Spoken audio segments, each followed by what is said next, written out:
Hi, Poppy. Thanks for joining us today. Hi, Anna. Hi.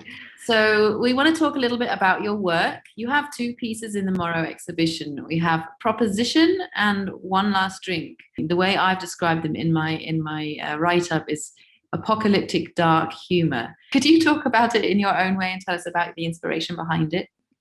So the two pieces I have in the show are from a series which I think definitely does focus around apocalyptic dark humor.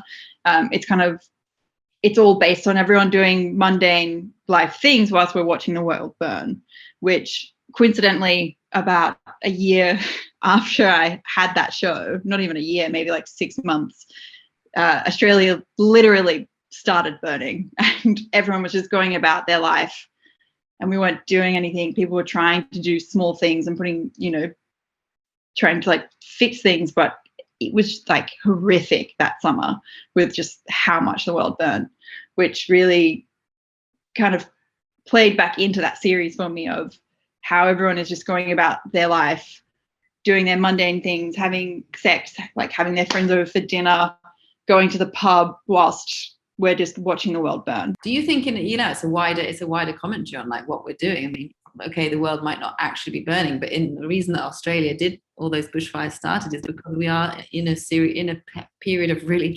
drastic environmental crisis, and no one is doing anything. I mean, basically, that's what you're saying, right? It is commenting on how we're in such a social and we're in such a community, like consumeristic world, and how everyone kind of just focuses on what they can do to make their life better, but they're not looking at how to fix it in a proper way.